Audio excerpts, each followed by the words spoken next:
lecture I gave to the speaker. Well,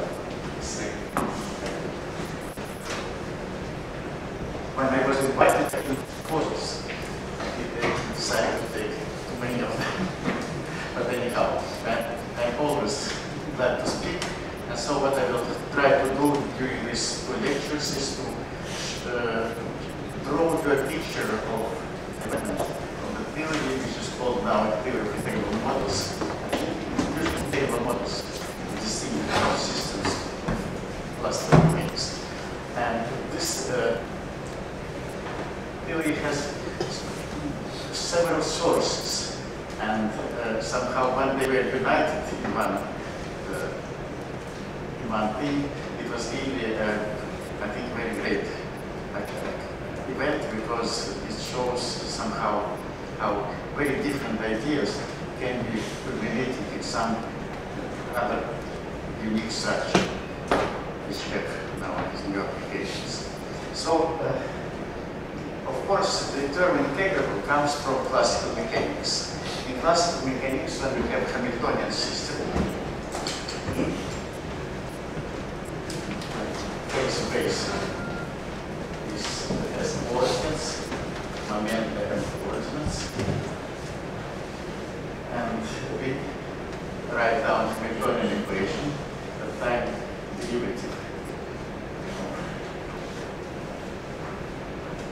Any observables which are function on the phase space is equal to Poisson bracket of this function.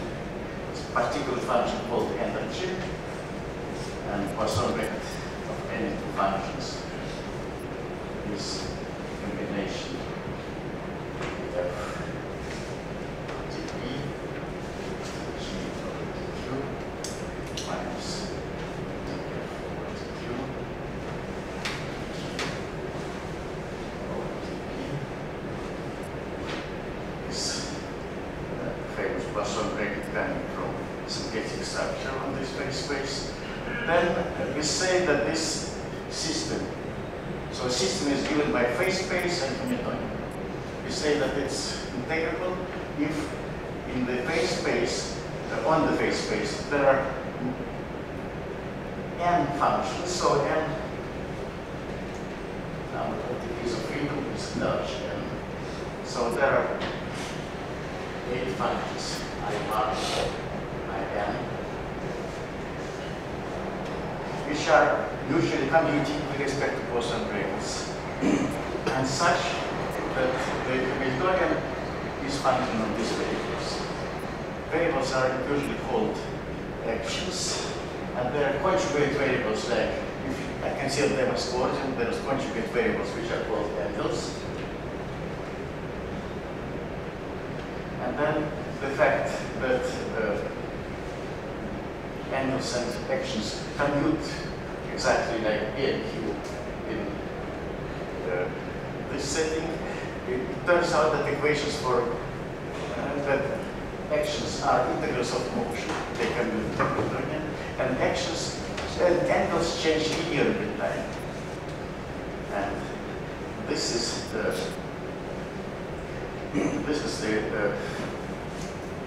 definition of integrable system. Of course, among these general systems in phase space, integrable systems are very rare. Usually, you cannot find this change of variables of P and Q.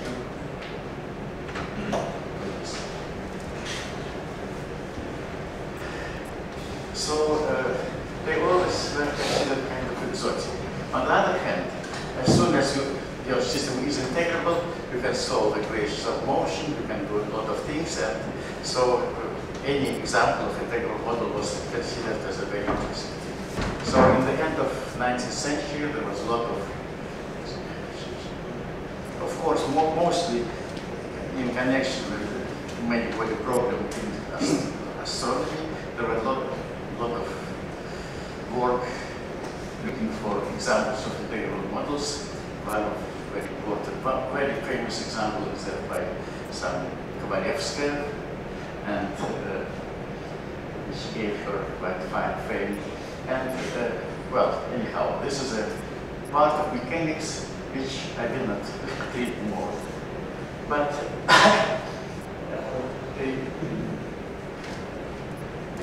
the subject which I will speak about began much later, in the middle of previous century, when in applied hydrodynamics and plasma physics, 4 Americans, Gardner, Green, Kustel, and Miura, found very interesting, exactly solvable equation now in the space-time, in the two-dimensional space-time, so that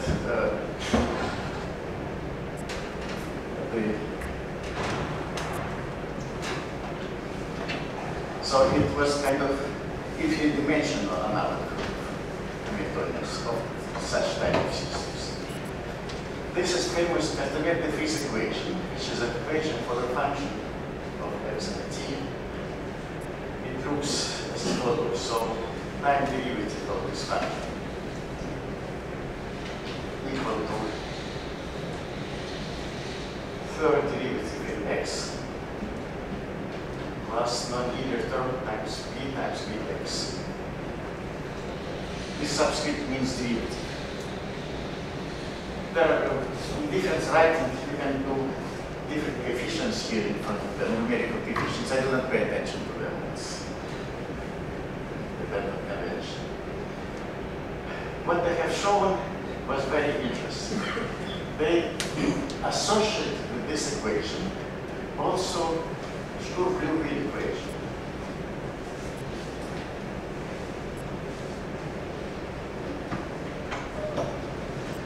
Or Schrödinger equation, if you speak in quantum mechanical terms. Let's consider a case when you can see the full axis for x and t when x goes to infinity. It's going to 0. Then we know that this operator have continuous spectrum and maybe finite number of bound states, and continuous spectrum is characterized by symmetrics. So there is the so-called reflection coefficient. You can consider a solution L psi equal k squared psi, and then psi which is asymptotics. Let's say ekx. This will be plane wave corresponding to the case where potential is 0. Or some reflection coefficient of minus akx, when x going to infinity, and then psi is t k maps into the ikx when x goes to plus infinity to minus infinity. This is called reflection coefficient, transition coefficient, and this is called reflection coefficient. You see that plane wave goes back and backwards. And they have, well, there exists a well-known connection of potential and these coefficients. This was the subject of so-called inverse scattering problem, reconstructing of the potential from scattering data. In fact, for that particular case, when you consider x going from minus to plus infinity, for some reasons, this problem was discussed in my dissertation. So I did not know about what future applications, but just consider this as a preliminary to go to 3 dimensions. And the result of my dissertation was as follows: that it's enough to know reflection coefficient. The transition coefficient is can be calculated as soon as you know reflection, because the transition coefficient is analytic, and there is unitarity t modulus squared plus r modulus squared equal to 1. So you can, if you have reflection, you have modulus of t, and from dispersion relation you can reconstruct this. So it's enough to know only reflection. And what was very useful is that this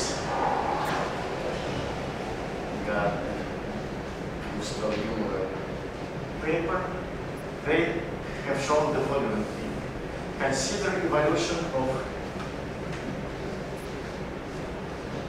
potential by means of vector free equation. Consider now reflection coefficient which you get from potential.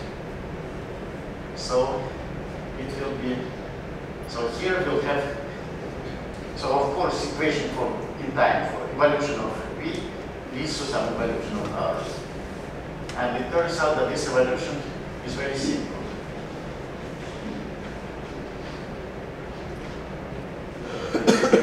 But this coefficient changes just linear, well, its logarithm changes linearly in time. And the dispersion relation for this coefficient is exactly correspond to linearized operator here. So third derivative means A cube. So this change is kind of non-linear transformation. But after that non-linear transformation, the equation of motion linearizes. Very much like in the Newtonian case. I learned about it, unfortunately, so their paper is from 67. I learned about it only 4 years later when I visited Novosibirsk for a conference on inverse problems. And I have heard the talk of Shabbat, who discussed next example which was soluble by this procedure, named nonlinear Schrödinger equation. I will speak about it. But I was completely amazed and also very pleased that my inverse problem is used. And Shabbat's paper was, Shabbat worked together with Vladimir Zakharov. And so we sat with Zakharov and began to argue. Okay, so here we have change of variables. So the argument of R is complex valued function. So there's modulus and the argument. Argument change linearly in time. Very much like, and modulus doesn't change. So in a way, modulus and argument of R are annual-actual variables. But it was to be shown. So the change of variables, well, first of all, it was to be shown that this equation is Hamiltonian, and then there's a change of that this change of variables is exactly compatible with all this Hamiltonian structure. I'm sorry, I missed something. Can I ask you a question, please? Yeah. So when you said if you take V of x and you make it time dependent, you make V as a function of both x and time. Yes, by means of this equation. By means of this equation. Yeah. Okay, then the reflection Yes, coefficient. yeah, exactly. So this, you can consider this as a change of variables in which equation linearizes. Of course, usually, if equation was linear, then usually we do Fourier transform. So you consider this change as kind of nonlinear Fourier transform, which and exactly it has some. In all this inverse scattering business, we certainly know that it has some Fourier transform, well, analogous to Fourier transform. Well, so first thing was to write down the equation in this form. And we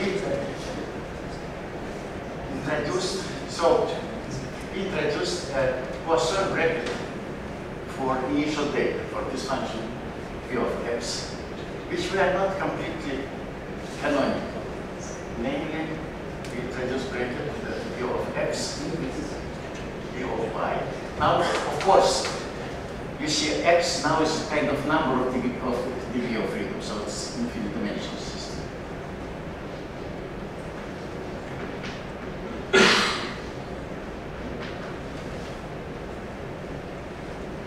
Here is the first derivative of delta function. Prime means derivative. So it's derivative. That's anti-symmetric kernel. Poisson bracket must be anti-symmetric. But now, in this form, V comprises both coordinate and momentum. You have to understand this. somehow bracket in the food phase waste. Of course, it's a little bit degenerate because when you integrate V,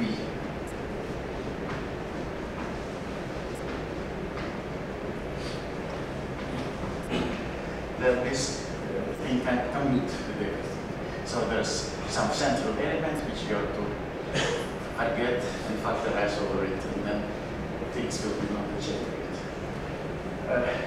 Well, at that time, in the 70s, still in mathematical physics, people didn't know too much about syntactic forms and syntactic structure and so on. Now everybody, I remember I was teaching Witten at that. Now Witten never, but I told him about general syntactic form and so on.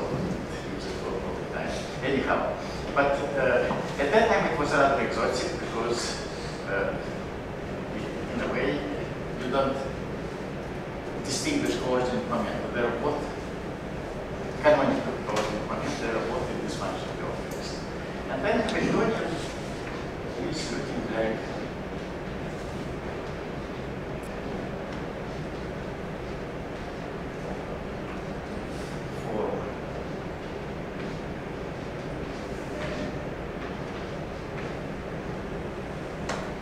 either square of derivative and cube term.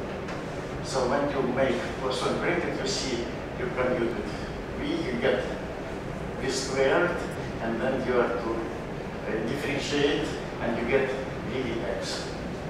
And with this we get V prime, and then what's more,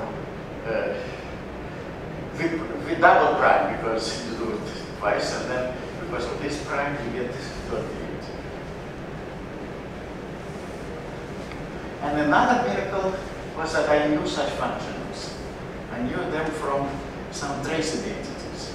There was a job of doing trace identities for this Schrödinger operator, Schrödinger operator, which began by Lifant and Delcan.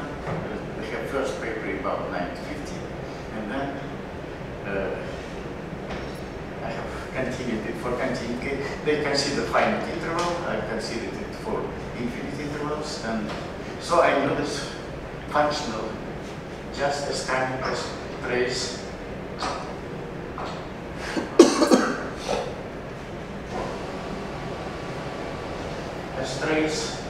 of this operator L. And H is something like trace of operator L over 3 segments. You see, if eigenvalue of H is K squared, so eigenvalue of that will be K cubed. And of course, you've got to understand what does mean this power, non-integer power, and what is trace, and so on. But so I put implication marks. But as I just knew that such things occurred. And so immediately we are now getting the expression. Not immediately, but of course, in doing this, I was also to use scattering theory. And more exact identities as follows, that H can be written as sum over eigenvalues of the halves plus integral over continuous spectrum K cube some density, where this density was written in terms of reflection coefficient.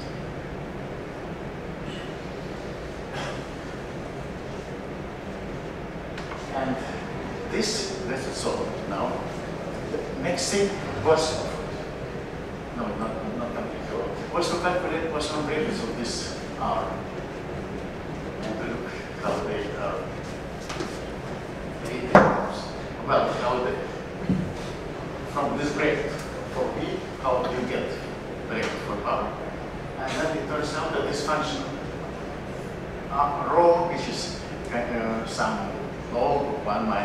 squared, something like that. And argument of R and intervariables. So full picture of appearance of angle action variables was realized. So we have written an article which was called the vector field equation, completely integrable Hamiltonian system. And after that, this integrable term integrable somehow was associated with such models. The interest of Cartesian field equation was connected mostly with appearance of solitons, with solutions which correspond to case when rho is equal to 0 and only eigenvalues are here, are very interesting. They are solutions of this dynamical equation which corresponds to waves concentrated around one point, which let these waves somehow move.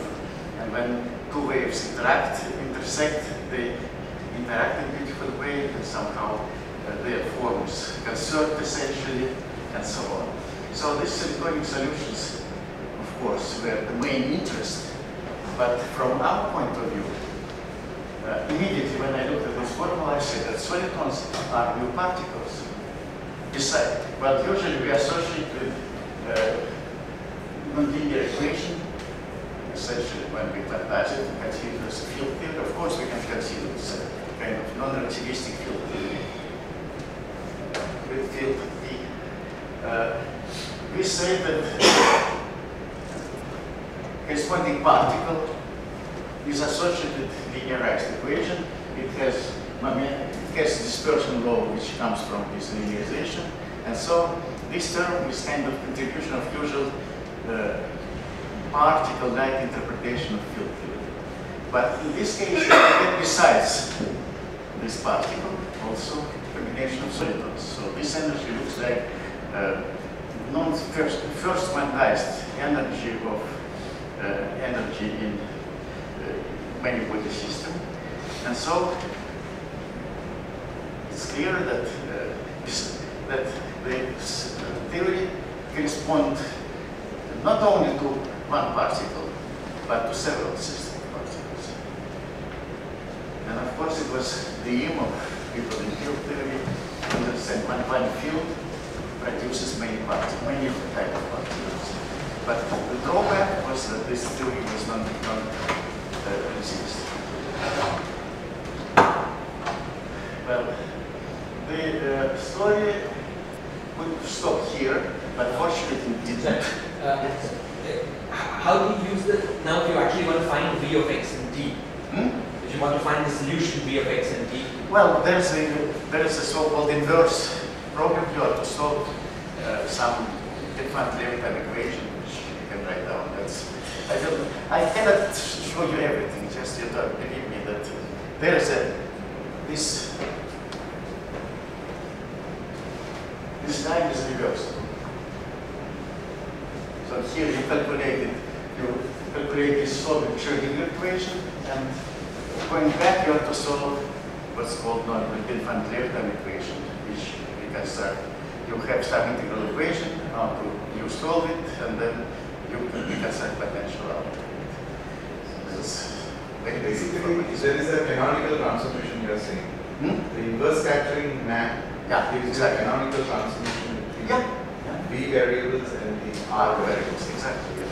And that is also invertible by solution of this integral. So,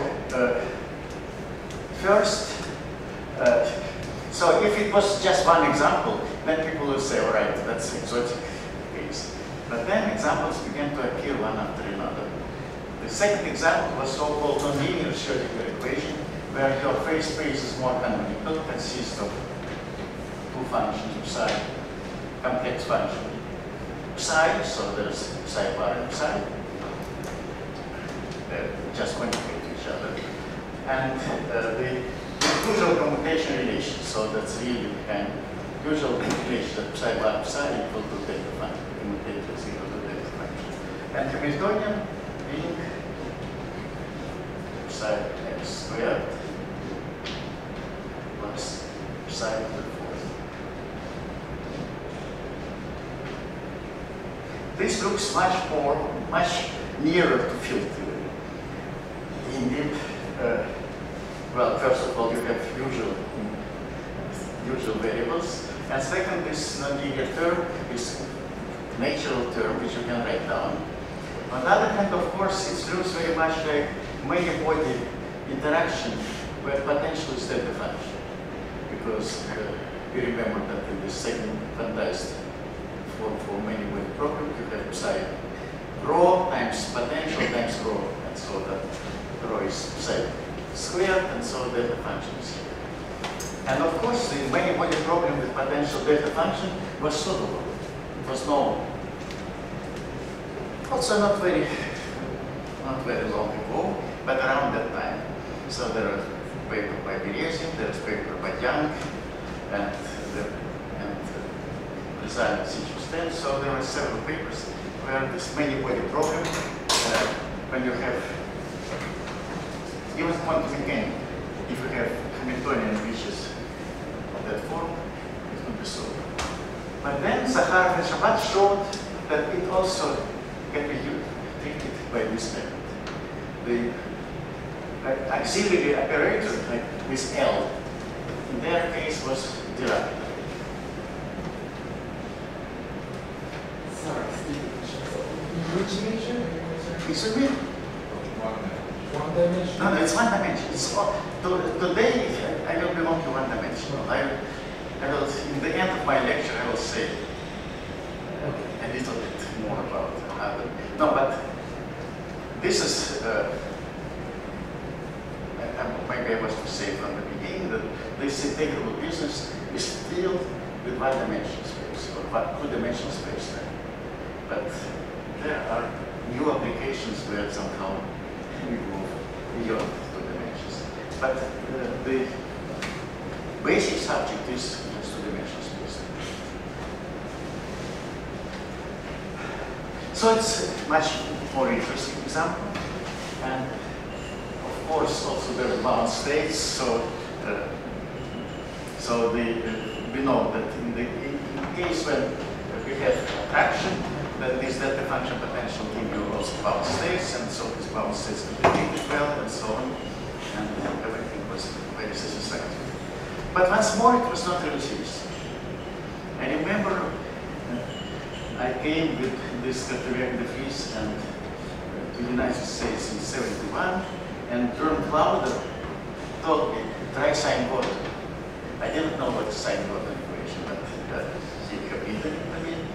Here you have field theory, just field variable phi of x, and the equation of motion is Laplacian of phi plus sine of phi to 0. So it's rather non-linear equation.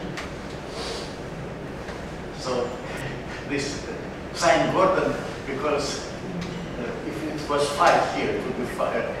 Klein Gordon, so Klein was substituted by sine, this plenty of words. And all right, so that was one of the things which I brought back home from America, and with my young student at that time, Leon Tartajan, we began to work on that problem. And we found auxiliary linear problem, which was now not just the eigenvalue problem. It was more complicated situation. I will speak about it a little later. And we found all how they trace the entities. And the picture appeared very beautiful. So in this type of formula, there were contribution of the field. There was of continuous spectrum, there was contribution of solitons, and there was contribution of so-called breathers. So the phase space for breathers, so soliton was characterized only by coordinate and momentum, but breather was characterized by another degree of freedom, and so it corresponded to some periodic motion classically, and this periodic motion classically quantized lead you to a bunch of particles. That was very beautiful, very beautiful dispersion law. The only thing which I did, I have written naive quantization of that dispersion law, adding 1/2 to, you know, when you do oscillate, you have n plus 1/2, and this 1/2 was our paper was lost by mail, and we did it in 73. We sent it to physics theater, said it was lost because Gartner was working in Italy, and there was some disturbances, so the paper didn't appear. And then about 74, this business of solid ones became more popular, and that was a paper of Dash and where we derived our dispersion law, and until now it's considered there.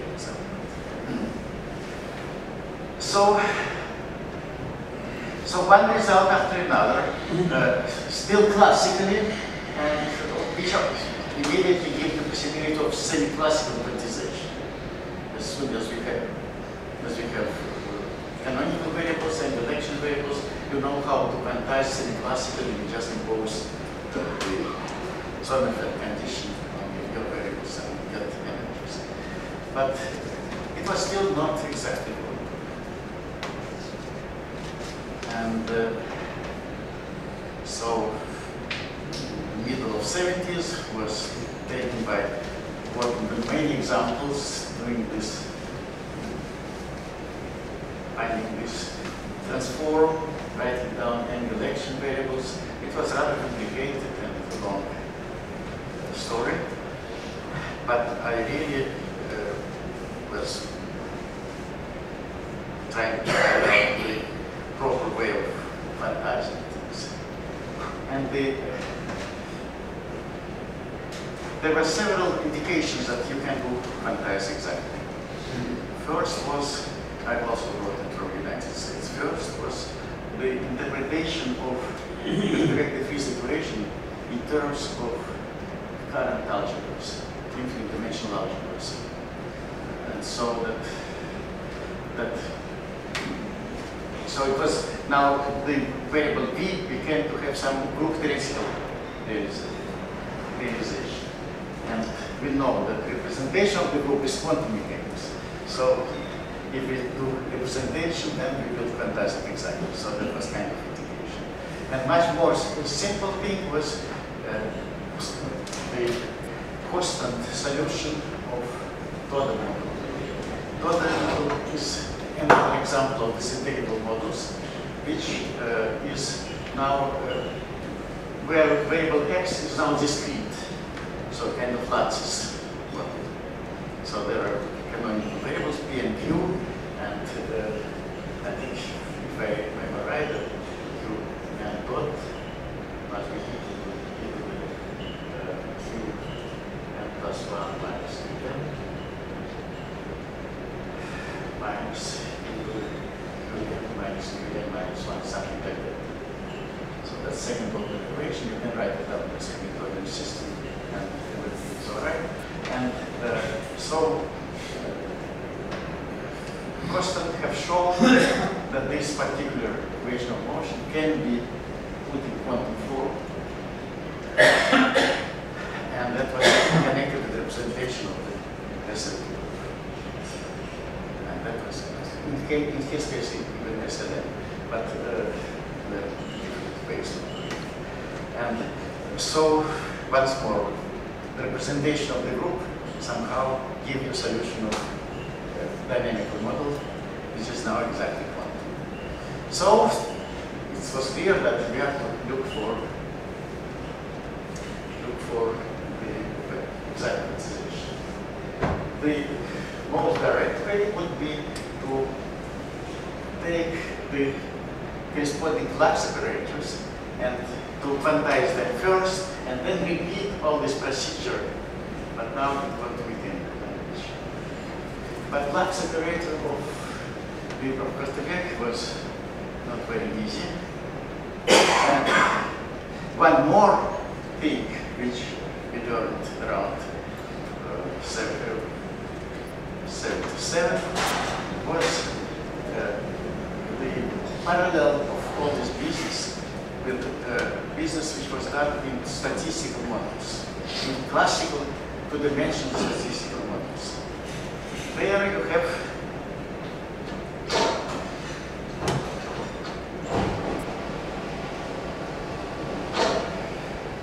axis.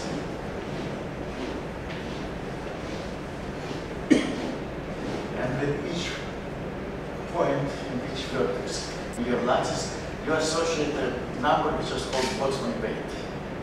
And then this Boltzmann weight would depend on the direction. So initially, consider your.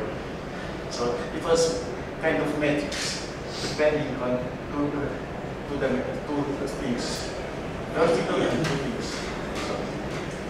And the statistical sum was sum over all configurations. So you put these errors in any possible way and consider the product of Boltzmann weight and sum over all configurations. And then one of the way to calculate it was to calculate first sum over one line.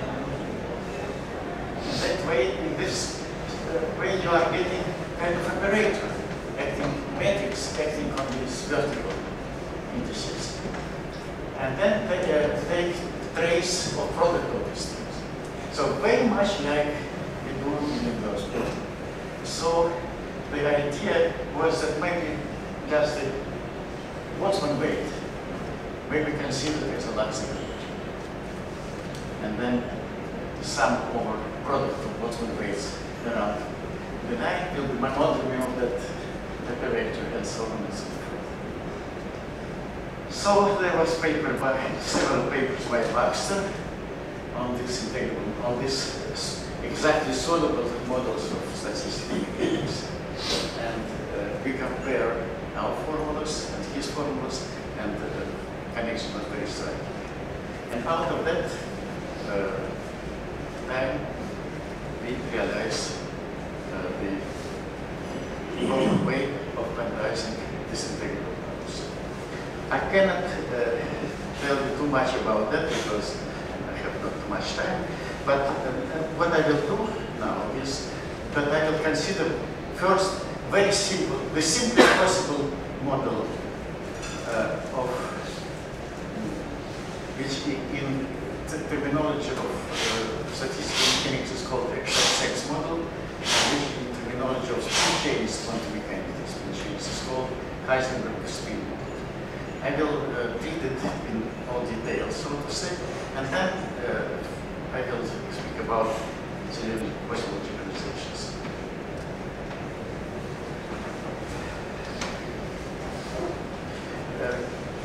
Well, so you already see that I somehow use this connection. Two-dimensional classical statistical mechanics and one-dimensional quantum field. This is a general thing that D plus one-dimensional statistical mechanics is equal to two-dimensional quantum field.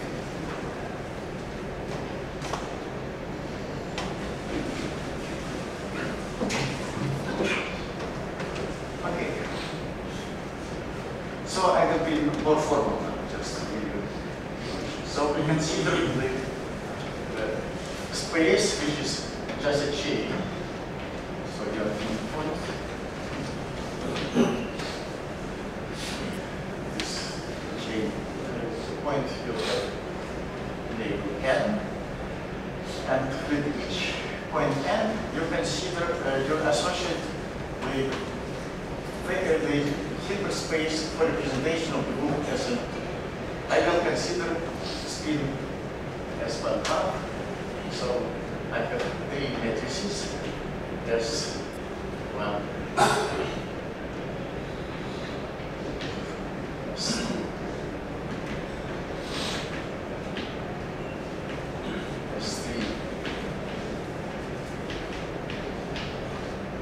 three Pauli matrices.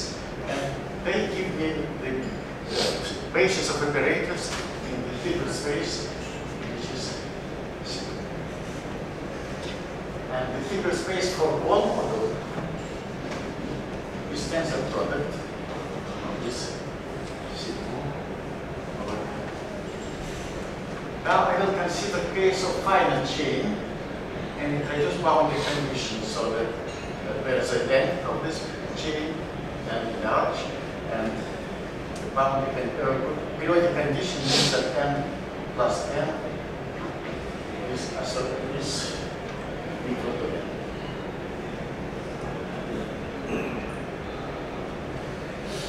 I don't write the Hamiltonian, but it was a bit clear from the beginning that I don't get this Hamiltonian from my scheme. But Hamiltonian was written by Heisenberg. And here, so I think it was the simplest model for interaction spins in the metal, one-dimensional chain of the metal. It's near neighbor interaction, so you have Sn plus 1, where vector means that I have these three traces.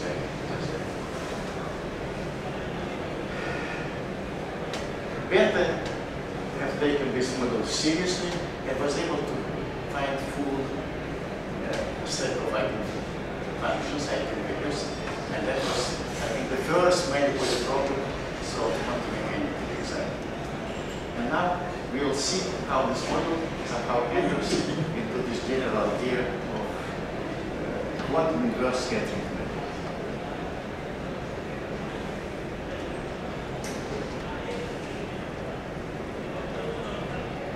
So, first of all, well, maybe a little bit back. So the reflection coefficient of Schrödinger equation was calculated by means of considering monodromy of that Schrödinger operator. You know, you have two solutions, you normalized solution in one point and begin to calculate them in next points. You see that you will have kind of transformation matrix, and the full product of this transformation matrix is called monodromy. So it's exactly like holonomy in the case of Faddeev transform of the line. So the analog of that Schrödinger operator, now the Lux operator, Lux is Peter Lux, because he was the second man who treated this specific case in natural way. So analog of this Lux operator will be operator which is associated with the particular lattice side, and which is operator in this matrix 2 by 2 will be 2 by 2 matrix, which entries of that matrix will be operators in this local space you see. So n comes from.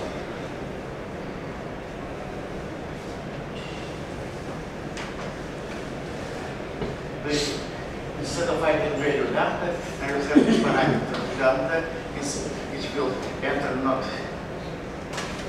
No, it enters effectively linearly in our case.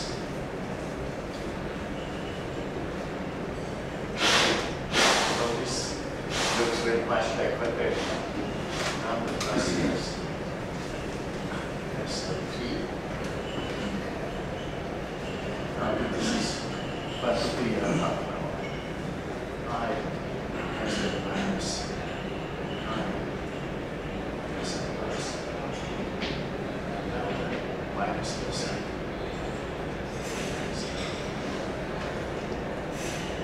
Really like what that.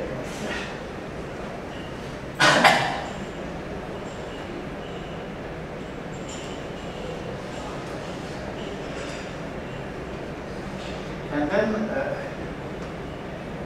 what we plan to do is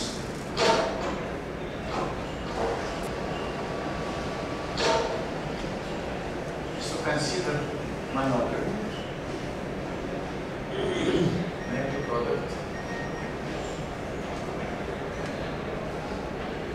is matrices in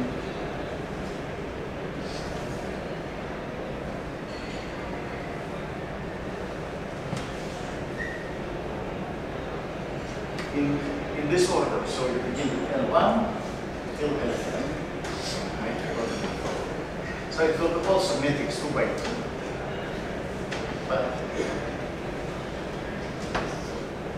But the matrix will be operators now in this big space. There is no probability ordering of factors, because here I could do ordering, but otherwise the operator in different lattice size compute.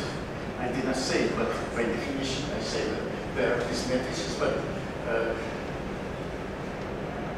there's n, there's n plus 1, and there is 4, and for the same n, of course, they compute like usual spin operators.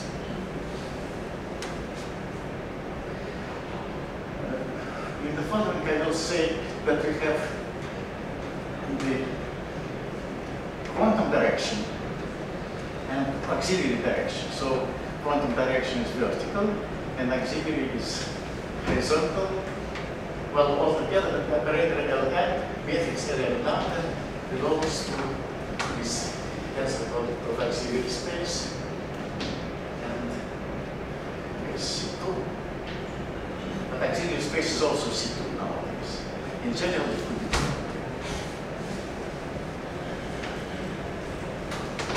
So here it's written as a matrix with operator value coefficient.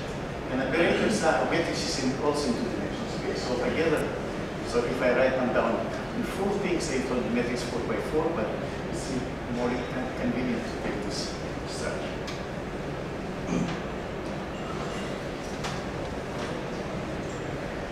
And then the main thing is to calculate the structure of it, somehow the property of this matrix. For instance, computation relations of this A, B, C, D, they're dependent on the other matrix.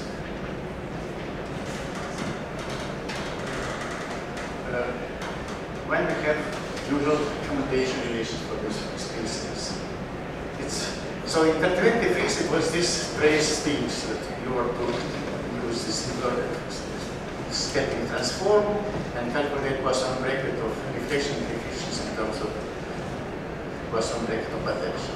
Now, instead of potential, we have spin operators, and instead of reflection, we have this matrix and relation.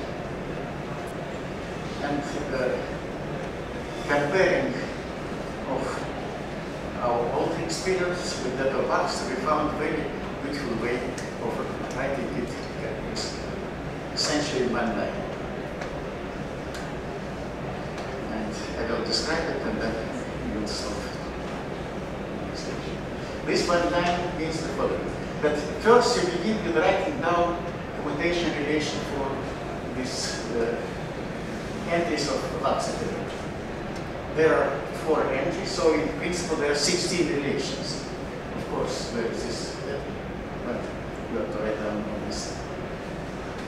But we have rewritten them. So to have 16, so you have to have matrix 4 by 4 and compare, multiplying two Lux operators and compare it to the same product in opposite order. And what we have found was the following, that one can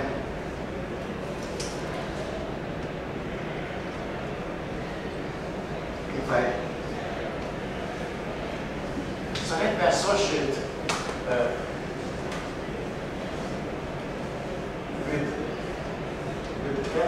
let me associate also this auxiliary property, auxiliary space index also here.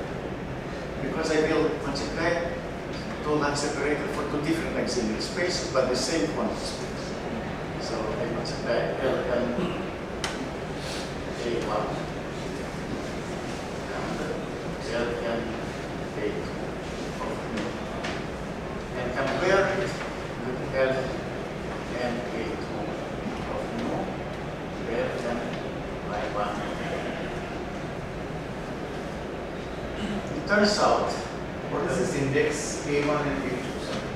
So A1 means that I consider auxiliary space number 1 and auxiliary space number 2. So it's So altogether, this is an object in the tensor product of two auxiliary spaces and C. It turns out that they are similar, and there is matrix R, which acts only in auxiliary spaces, depends on the underlying view that these things are.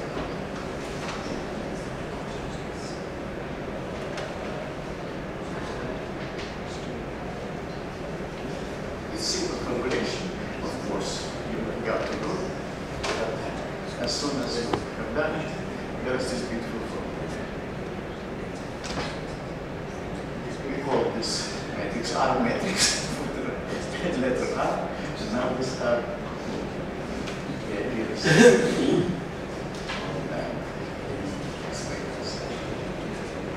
so let me show that from that relation, immediately follows a relation from monotony. Of the same type. So monotony now is operated now in big space, in this H, but also you can write down monotony for one auxiliary space, another auxiliary space, and compare them. And it will show that it satisfies exactly the same relation. So this matrix R is R operator is No, calculable. It's now only auxiliary, it's just not C number, it's not operator. C number, I'm sorry. Yeah. It's calculable, that's why Yeah, everyone's calculable. it's kind of C number. You can consider it's another of structure constants somehow.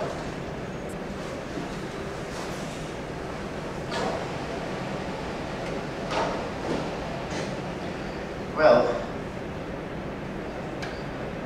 so here is the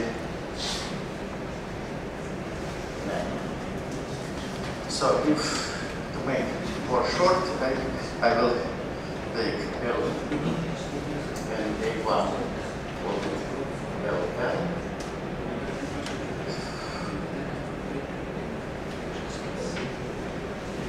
No, L1. Forget about L. L plus 1. A1 is the 1 prime. And then what I have here is R1, 2. I consider that I will begin with monotony for one side, so my multiply two operators. And N plus 1. So this, so I will get here L1 prime, L1. And I consider comparing L2 prime, L2. Now these two matrices are acting in completely different spaces. It's one for quantum and up for auxiliary and well some n for quantum and it's n plus 1 for quantum and 2 for auxiliary. So you can come to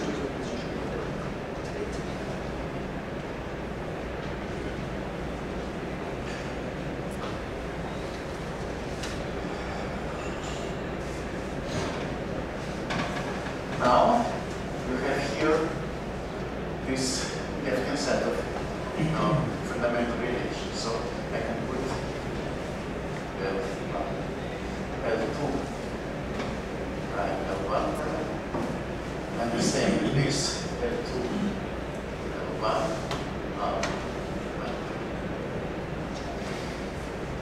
And now, once more, I can interchange this.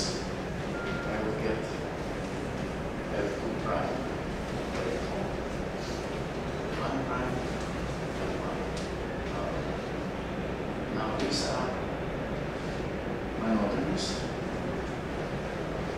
And they satisfy the same relation. So I do it many times, and then I get relations that are minus m of lambda.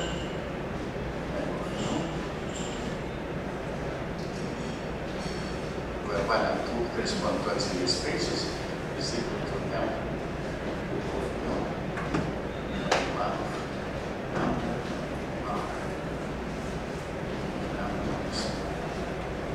So very cheap just from local relation, we immediately get global relation from another. This was great satisfaction because, you know, we have taken half a month maybe to create Poisson brackets for auxiliary program for a particular trick, and now it was just like that. Let me make a comment on this. That somehow hidden in this calculation is Hopf function, because kind of multiplication of two entities in two spaces corresponding to co-multiplication, and that this condition shows that the co-multiplication is which is defined, the structure is defined by mean as a matrix, somehow defined as co-multiplication. So that was the origin in the following, one of the origins for this theory of quantum groups, which we'll later. So immediately we have control, of course, of mathematics of operators ABCD which enters the